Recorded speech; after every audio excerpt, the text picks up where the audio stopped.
there's nothing in this. I don't even like giving book talks.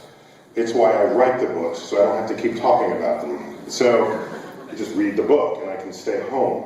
So if I'm here in the flesh, I'll talk about things that are not readily available to you on a wiki page. There's one thing I just want to highlight because it just came out.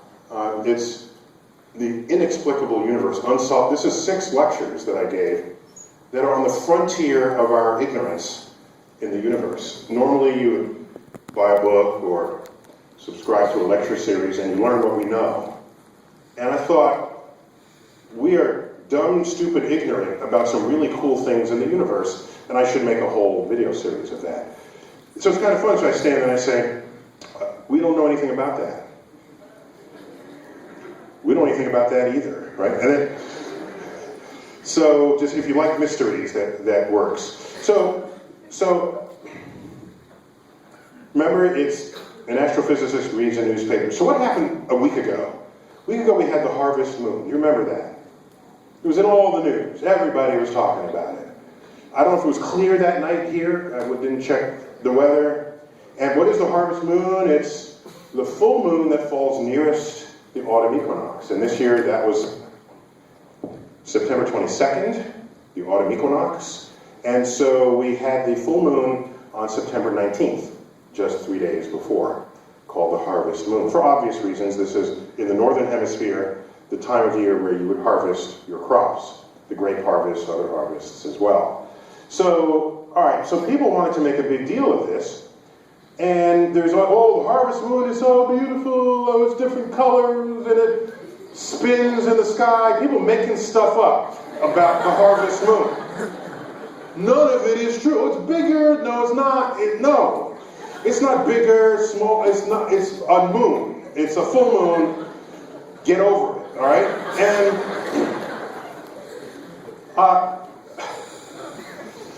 it's one of, every full moon of the year has a name. It's just that this one people write songs about it. But just because you write a song about a cosmic event doesn't mean the cosmic event is special. The harvest moon, here's some other moons. Snow moon, wolf moon, hunger moon, you can see all this. My favorite moon here occurs in June. The June full moon, it crosses the sky at the lowest angle of any other full moon of the year. So low that it actually has to come through some of the dust and other crud that is suspended in our atmosphere.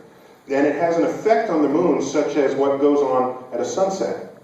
The white sun in the middle of the sky takes on a sort of a yellowy amber glow and then deep red, very low on the horizon. So here's the full moon, not getting very high in the sky, and it retains a kind of an amber color. The full moon in June thus got the name the honey moon. And now we use that to not even describe a moon, but just a vacation you take between newlywed. Now, here's my issue with the harvest moon. The press, any journalism majors here? Right there on the wall there? Anybody? How many other journalists? You can raise your hand. That's fine. Okay, there are 3 of you. All right. And the rest of you are lying. So, you journalists will be the brunt of many a comment this evening. Not you particular, but your species, okay? So, the journalist wants to write about the harvest moon, about which nothing is special. So here they go. So here's ready? Harvest moon, how to see the full moon on September. What? Do you really need help finding the full moon?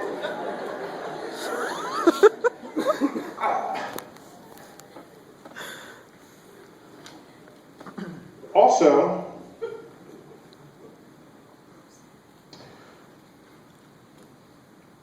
you guys don't have any flowers at this side of the stage. Okay, is this better? Yeah. It's just I'm thinking about you over here. Yeah. All right. So, Skywatchers, get ready for a special sight tonight. There's nothing special about the harvest moon. you are a farmer and you don't harvest all your crops in daylight, the full moon, the harvest moon, like any full moon, rises at sunset. So you can continue harvesting your crops into the night. So it's useful for that, perhaps, because we have so many farmers today. Yes. Something else that's in the news. There's a comet that everybody's been talking about, Comet Ison. It was discovered by the International Scientific Optical Network. A lot of that is based in Russia. And there's a Bulgarian fellow and a Russian fellow who co-discovered the comet. And you see their names, and that's why we call it Comet Ison, right? So it's going to be a close approach to Earth on December 26th this year. So it's going to be a Christmas comet, and it's all going to be beautiful, and it's a first-time comet, which means if you're sort of math fluent there, it has an eccentricity equal to basically 1, which is a parabola. We think it has never really come around the sun before, so it's the first dose of sunlight. It's the first time it's ever getting heated, the first time it will begin to evaporate into space to make a tail. And anytime you have comets like that, the material has not been loosened up enough to really make the cometary plumes that we come to know and want in our comets. And so the early stories about this comet was that it would be beautiful and big, be around for Christmas, and it would be the comet of your lifetime. So I have a very recent photo of the comet, taken a month ago. So here we go. So that's the comet, okay? Inside the rectangle. You got that? Okay? All right, we done with this now? You got that? All right, now comets I've seen people behave weirdly. Occasionally comets can strike, but not this one. All right? When they can strike, and they can be bad when they strike. Like, you don't want to be on Earth when they strike, right? You should go somewhere else. Like Pluto, then you're fine. So, Pluto. It was an ugly scene. January 21st, 2001. A New York Times reporter had just published an article about my place back in New York, a newly opened exhibit on the universe, where we noticed that we were discovering, my planetary brethren, were discovering other objects in orbit around the sun, around where Pluto is orbiting the sun. And these objects were kind of icy, like Pluto, and kind of tipped orbit, cockamamie orbit, like Pluto. And they had peculiar features all in common with Pluto. And so we took Pluto and said, let's not think of it as a ninth planet. Let's think of it as another one of these new family of objects just discovered in the outer solar system, known as the Kuiper Belt of comets. So we did this.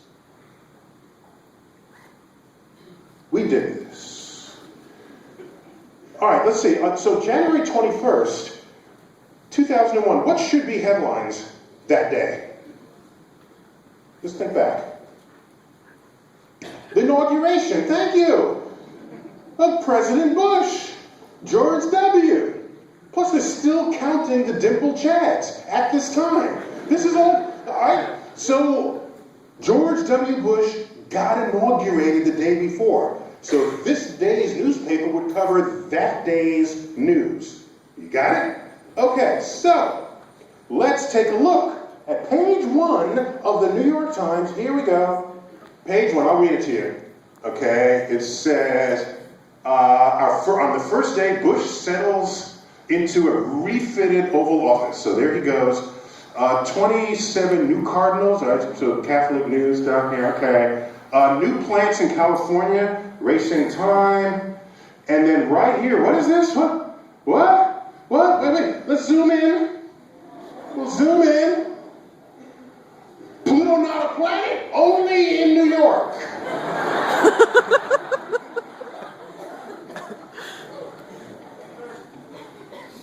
walked past a display of photos of planets at the Rose Center for Earth and Space. Pamela Curtis of Atlanta scrunched her brow, perplexed. There didn't seem to be enough planets. She started counting on her fingers, trying to remember the mnemonic her son had learned in the years before. My very educated mother just served us 9 pizzas. Mercury, Venus, Earth, Mars, Jupiter, Saturn, Uranus, Neptune. I had to go through the whole thing to figure out which one was missing. Pluto. Pluto was not there. This is on page 1 of the New York Times. Thus began, I'm trying to be like diplomatic here. We're not that confrontational about it, said Dr. Tyson, director of the museum. You actually have to pay attention to make note of this. We weren't sticking it to Pluto in the front door. Do you know a Brit named Pluto? An 11-year-old girl from England named Pluto. She had just learned about Roman gods.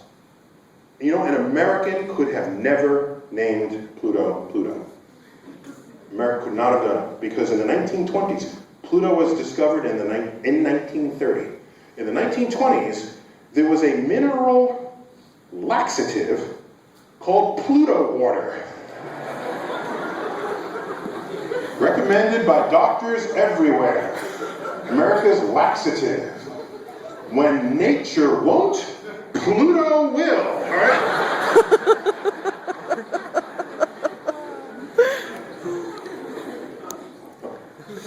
Well, I became public enemy, and I have a file cabinet drawer worth of hate mail from 3rd graders. It's one of them. Okay? This girl might have been in 4th grade, but same damn difference. Here you go. This begins, you can't see the top line. It says, Dear Scientist. That's what it says. What do you call Pluto if it's not a planet anymore? If you make it a planet again, all the science books will be right. Do people live on Pluto? If they are, then the people who live there, they won't exist. I haven't quite figured out that once you name something, if it's small, doesn't mean it doesn't have to be a planet anymore. Some people like Pluto. If it doesn't exist, then they don't have a favorite planet. Please write back, but not in cursive, because I can't read in cursive.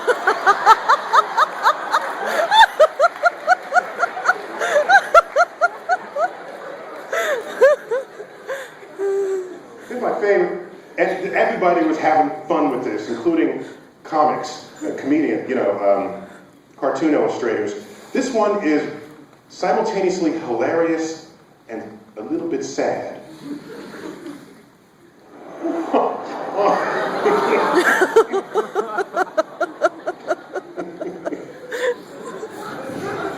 I look at these shoes, it's got like those old man shoes, Face. Are there any Pluto lovers out here, just so I know? Who is still distraught? But just raise your hand. Let me just see how many are. Okay, there are 5 of you. Okay.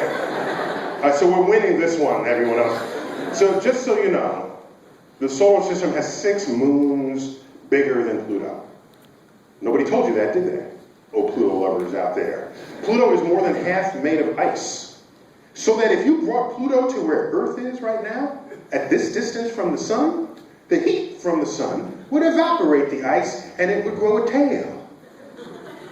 That's no kind of behavior for a planet. Planets don't have tails. If you made of ice and you got a tail, well, you've got a word for you. We call you a comet.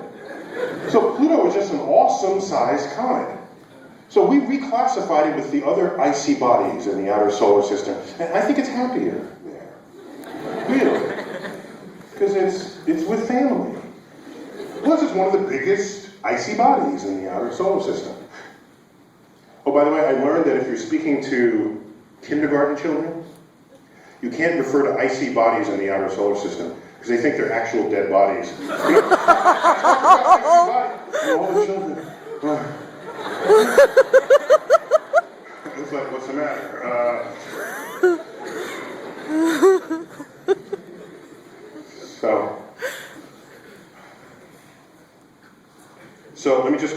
Pluto is still not a planet. Okay? And just get over it, all right? That's all. Just saying. Did you know that in November last year, planet Krypton was found? Did you know this? Who did not know this? Raise your hand. Most of you didn't know Krypton was found in the night sky. Krypton. Krypton. Tell you where it is. Okay, it's planet Krypton. It's in the constellation Corvus, the Crow, which is visible primarily from the southern hemisphere, 27 light years away. It's orbiting the star LHS 2520. It's a red dwarf. LHS stands for Leuchten Half-Second Catalog, if you want to be astro-fluent. Right a section, this is its coordinates on the sky. And so that's Krypton. So how do I know that we found Krypton? Well, that star, LHS 2520, is right there in this photo. So Krypton would be orbiting that star. Now how do I know? Because I found Krypton. There it is. Okay.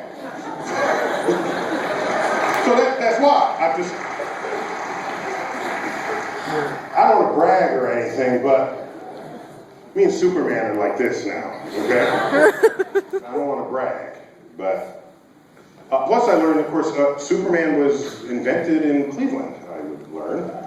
Totally cool. But Metropolis is not Cleveland. Just in case there was any issues there, I just want to say. So me, Superman and I are tight, because here we are. Yeah.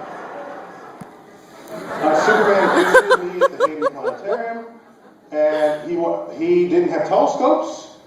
For all his powerful vision, he couldn't quite see that far in that kind of detail. So I amassed together all the computers of the world, all the telescopes of the world, made one sort of coherent image of that spot on the sky so that he could see Krypton get destroyed. So it was a little bit sad. Remember, Superman was launched Moses style in a basket as an infant, and he arrives on Earth as an infant. So he must have traveled through a wormhole or something where time does not delay for him as it would for anybody else. So then I say, well, I spoke to the folks and I said, well, how old is Superman? He said he's eternally in his late 20s, right? No matter when they draw him, he's in his late 20s. So I can find you a star that's 20 light years away, 27 light years away. Let's make that. They said, sure. And I said, we have one in Corvus, the Crow. And he said, that's good. I said, why? He said, because Smallville High, their mascot was a crow. So what happens is I get all the data from all the world's telescopes, and it's overloading the computer. So we really needed a supercomputer, and Superman says, no, that's not necessary. No, one of my staff members says, you don't need a supercomputer when you have Superman. And so Superman stares down at the computer like this, and he brain energies the computer, and then he actually sees the image that we are capturing and watches Krypton get destroyed. So it's actually it's a huggable moment. You know, Superman, it ends with his head down. You just want to hug him, you know. It's a sad moment. He knew his home planet was destroyed, but this confirmed it by the universe. And so there it was. Let's get on to non-fantasy news items. So we've got a rover, Mars Curiosity. This thing is like the size of an SUV, and it was launched to Mars, landed there, Rube Goldbergian-like. It was like there was a drogue chute, and then there were retro rockets, and then there's a hoist, or joist, whatever you call these things. It's lowered down to, and then it cuts the cable, and then it lands, and then it's an SUV on Mars. And there's an engineering masterpiece. Not only how the thing works, but how they landed it there. And We will talk more about Curiosity a little later. I just wanted to say that it's still at it. It's still doing its job. It's a roving geologist. Actually, it's probably 4 geologists worth of expertise, all contained within high-precision scientific instruments. And so we're on Mars right now. More on that in a bit. Well, so we had the harvest moon. There's another kind of moon out there that gets a lot of press undeservedly. It's called the supermoon. You ever hear of the supermoon? You ever hear of that? Okay, supermoon. Supermoon, you ready? Supermoon rises, biggest full moon in 18 years, occurs Saturday night. The biggest full moon. Let's see how big that full moon actually was, okay? It took place in June. Let's compare the May full moon to the June supermoon. There they go. Get that? Supermoon. So what happens is, there's something in our emotions where if someone says this is the biggest ever, no one thinks to ask, how much bigger is it? Because it could be the biggest ever, but then not much bigger, and why are we wasting each other's time? So the supermoon is one such object. And someone from NASA took this photo of the supermoon rising, earlier supermoon from 2012, rising over the Lincoln Memorial. Ooh, look how big this is. Well, of course, he has a 400 millimeter telephoto lens. If he'd used his iPhone, you wouldn't even be able to see the moon in the photo. Have you ever tried to photograph the moon with your smartphone? Have you ever tried that? Go ahead and do that. Okay, so that looks really big.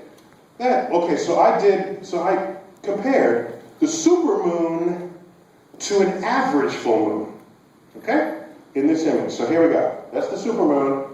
That's an average moon. Super, average. Here we go. Okay? Got that? So, I don't mind saying it's the biggest moon, but there's nothing super about it. I'm sorry, I can't get upset. By the way, the supermoon easily fits inside of the field of view of a household straw.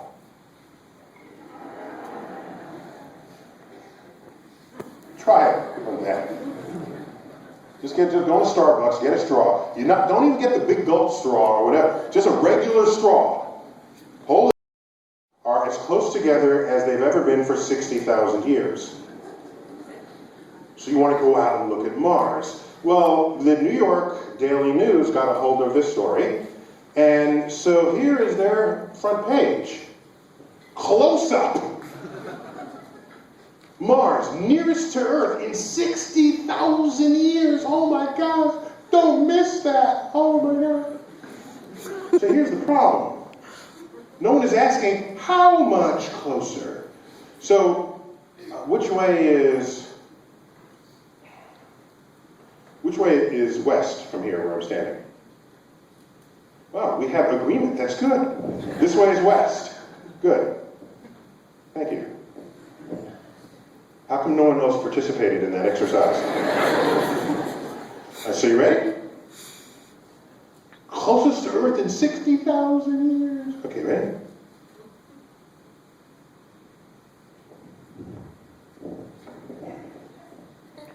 I've never been this close to California before.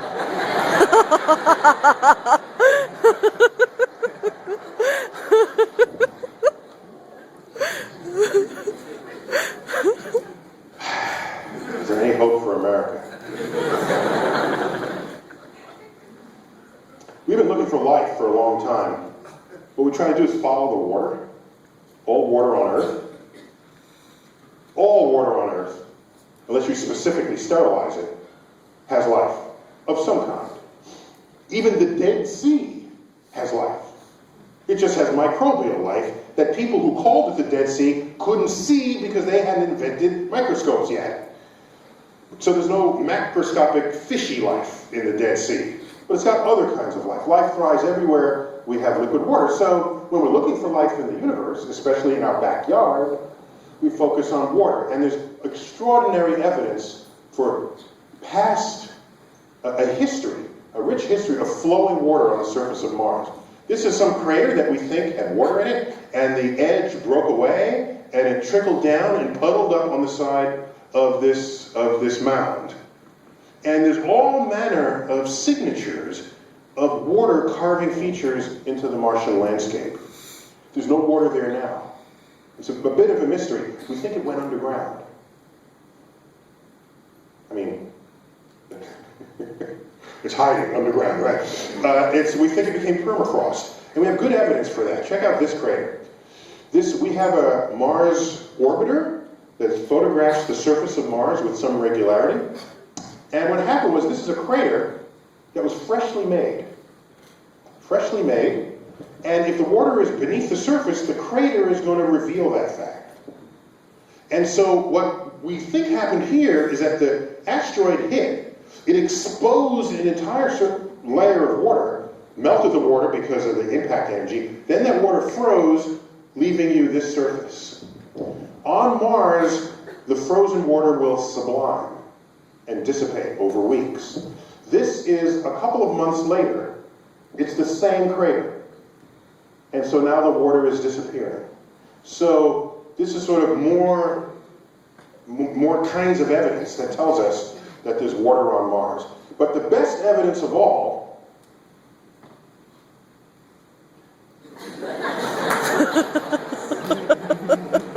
so wrong. That's water on Mars. We got that. Isn't it cool we have a candy bar that's like shares a name with a planet and another one that shares a name with a galaxy? That's awesome. If you can't go there, at least you can eat them, I think is I'm not using it as a substitute for NASA's ambitions. It's just still an interesting observation. Not only can you drink water if it's on Mars, you can use it as rocket fuel. Not widely known as it should have been, that the space shuttle, the main orange fuel tank, it has two fuel tanks inside of it. One of those two fuel tanks is twice the size of the other. And the one that's twice the size contains hydrogen, and the one that's half the size contains oxygen. Twice as much hydrogen as oxygen. If you bring those two together, they make water. And if they make water, they release a huge amount of energy. And we combine them in the right proportion. Because what's the chemical symbol for water? H2O. So we got the tanks ready to do this. You bring them together, it is highly exothermic. Exothermic, and you get this. So most of the byproduct of the main engine exhaust is water. So if you go to Mars and find water, in principle you can set up a factory to separate the hydrogen and oxygen and use that later on for rocket fuel, as well as drink some. Now back in the 70s, we had some low-resolution images of Mars. This was one that came back and triggered a lot of interest. What is it? You guys see a face? Yeah. What do we do about that? Well, so the Mars fanatics said there's life on Mars, there's a base, this is one of their monuments. But if you pause and think about it, this is another planet. Most life on Earth does not have a face. Life with whom we share DNA. We have DNA in common. We have DNA in common with yeast cells. Yeast doesn't have a face. With worms. Worms don't have faces. With oak trees don't have faces. With jellyfish don't have faces. So what they're trying to tell us is that there's life on another planet that has a simian face, like a human face. Well, that's wishful thinking. By the way, if you can't, let me just zoom in on that in case you're missing it. There you go. You got it? All right. So, if that's really a face, it should show up as a face under higher resolution. This is actually a pretty low resolution image. If we go back with better cameras and take the picture, it should still look like a face, because the only thing that looks like a face from any sun angle and in any direction is a what? A face. Okay? If it's not a face, there's going to be an angle where, what is that? Okay? So we did go back. We did go back. Here's that same region with higher resolution. Right there. Not a face. Okay? So now the people who want to believe, even when evidence argues against them, say, oh, the aliens noticed we were looking at them and they covered it up with dust. Okay. Aliens knew we were spying on them. What do you want me to do about that? All right. Here's that same region and another sun angle, right there. Not a face. Now, people have we have a tendency to see faces in all kinds of things. Where you're sitting out on the lawn and you look up at the clouds and you see Abe Lincoln in the clouds. He's not really there, right? It just kind of looks like him because in our brain, the human brain, has pattern recognition software built in. And you'll recognize stuff even if it's not there. You'll take fragments of information and create a more detailed version of it in your mind. It's a well-known phenomenon, and it's traceable to basically to the Serengeti, where it's better to think you see a tiger, or in that case a lion, in the brush and escape, than to not see a lion, have it be a lion, and get eaten. Because if you get eaten by a lion, your genes are not passed on. So I think I see a lion. Whether it is a lion or it is not, I live to see another day. So we have extraordinary pattern recognition software in our head that some embarrassing percentage of the time gives us false pattern recognition. And that's what gets us into so much trouble, when we think we saw something when in fact we didn't. So, by the way, if we were a lobster, we could probably find lobster form, you know, my friend Ernie, Ernie the lobster. Well, if we were jellyfish, we find jellyfish formations and say that there's an intelligent species of jellyfish on Mars. You can look for other shapes. How about the Valentine crater, right? That means something to our culture because we have Valentines. How about the smiley face crater?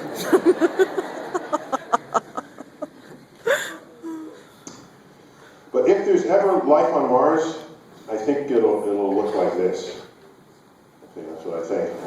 Right.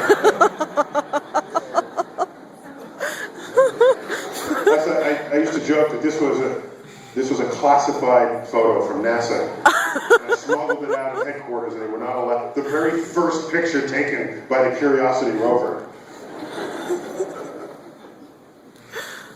It's interesting. If in fact there's life on other planets, it poses, in theological circles, it poses some deep challenges. Because much of sort of Western monotheistic theology asserts that, in particular, Jesus is a savior. He's a savior for all mankind. Well, suppose there's a more intelligent species on another planet. Is Jesus the savior for that species? This is like an academic theologic issue now that we're in the search for life. And there was in fact an article on this in a magazine called 21C. And so they're trying to make an alien Jesus, so they make him green. Now why aliens are green? I don't get that. I don't fully understand why we're making green aliens. But this slightly comical cover actually is addressing a serious theological issue. Whether that, how do you deal with that? Or maybe you don't. Or you just ignore it, give up on the question. I want to remind you all of a couple of things. First, that Earth wants to kill you. Wants to kill you. Did you know that? Are you one of those, no, Earth is a haven for life. Oh, Earth, no, this will kill you. So will that, and that, and that, and that, and that, and that, and that, and that. If you add up the number of dead people from Earth trying to kill us, it's in the millions. You realize that more than 95% of all species that ever lived on Earth are now extinct? Extinct.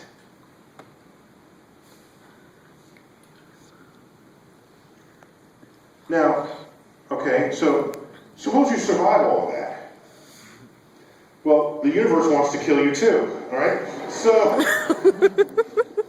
you've been to Arizona. Arizona's famous for its holes in the ground. My favorite of the two holes is this one.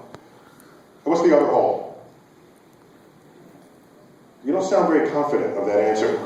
Let's rewind and try again. Arizona's famous for two holes in the ground. This is one of them, and the other one is? Thank you. Grand Canyon.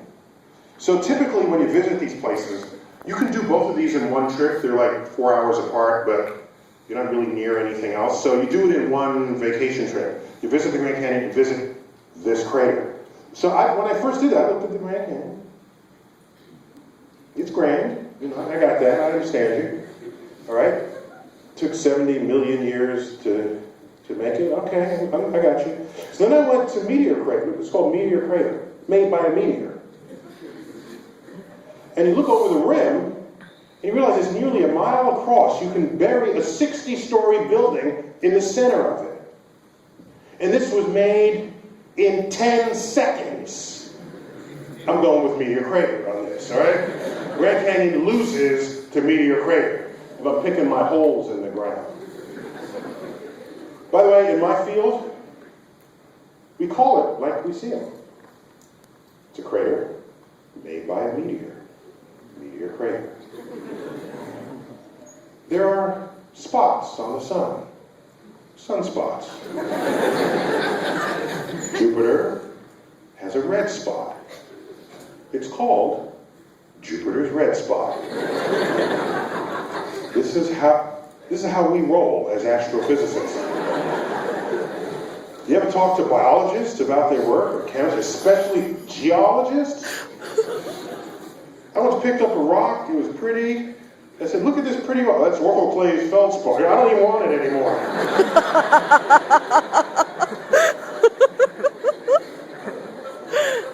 Biologists? What's the most important molecule in life? It's DNA. Oh, you had to abbreviate it, didn't you? Why? Because it has 9 syllables. Deoxyribonucleic acid. What do we call the beginning of space-time and everything? Big Bang.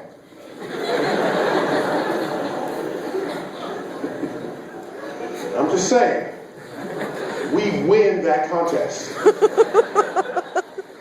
So wrong. And our words are so attractive, they're used for other things. They name cars after our stuff. Who are old timers? Remember the Galaxy 500? Remember? There's the last of the land yachts, the Galaxy 500. There's the Chevy Nova, but I don't think the engineers knew that that's a star that just exploded. You know, I don't think nobody told them that. But we have Novas, and you know, and there's the Geoprism. There's a lot of words that derive from our field. We even have food. We have the Mars bar, the Milky Way bar, Moonglow bath beats, Celestial Seasonings tea. There's no deoxyribonucleic acid tea. Just saying. Well, an asteroid made this. An asteroid approximately the size of this room made that hole in the ground. And sometimes there's more than one. Here's what's called an asteroid, a meteorite chain, where there's a whole train of meteors coming in. And then they hit one right after another. Here's what's interesting about this image. They would hit the exact same spot because they're moving through space, one right behind the other. But this moon, I think it's one of the moons of Jupiter, this moon was rotating while that was happening. And so each successive meteor is a little bit behind on the moon's surface, on the satellite's surface. And so these crater chains are because of the rotation of the orb, not because they're actually spread out from the point of where they would first hit. So these things are bad, and we know this. One of these hit 65 million years ago, rendered here by the artist Don Davis for NASA. 65 million years ago, a rock the size of Mount Everest slammed into Earth, about 6 miles across. So this is a bad day for the dinosaurs, right? Now, I would show this to a high school class. Now, at any time you're in high school, and sometimes even in college, who sits in the front row? Who sits in the front row? No, I know you're raising your hand. But I know that you are in the front row. I figured that out. Okay. What kind of people sit in the front row in high school? The nerds sit in the front row. The smart ones sit in the front row. And the back row is all the kids who'd rather be somewhere else. So I show this in a high school, and someone in the front row raises their hand and says, "Oh, Dr. Tyson, is that an actual photograph?"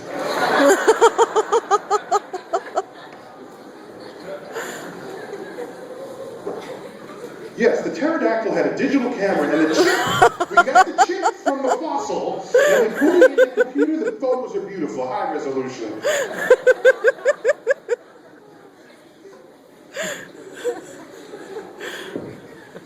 There's an asteroid headed our way. It's called Apophis, named for the Egyptian god of darkness and evil. Apophis, discovered December 2004. On a trajectory that would intersect Earth.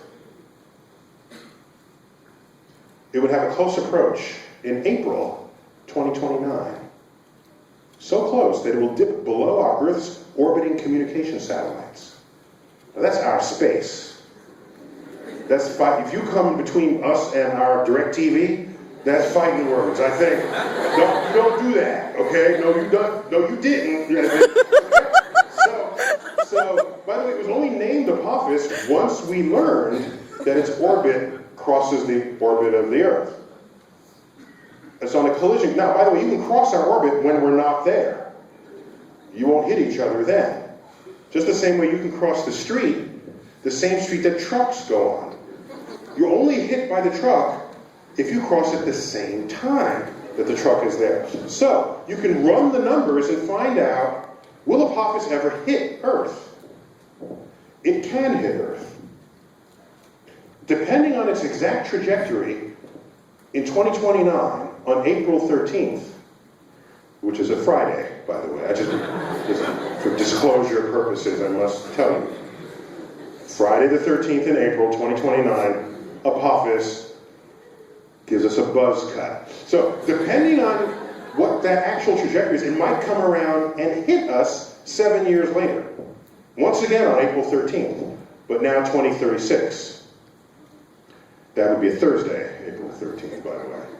So we're monitoring Apophis carefully. It is the size of the Rose Bowl. We have plans on deflecting it. By the way, there are two kinds of people out there. The ones who like blow it out of the sky. You know, those are like, let's blow the sucker out of the sky. Here's my chewing tobacco. Let's get this bogey. You know those people, right? We know they exist, even if you don't know them personally. Those kind of folks don't tend to come from Ohio, right? Other states produce these folks. And so one of the plans is, instead of blowing it up, because in America we're really good at blowing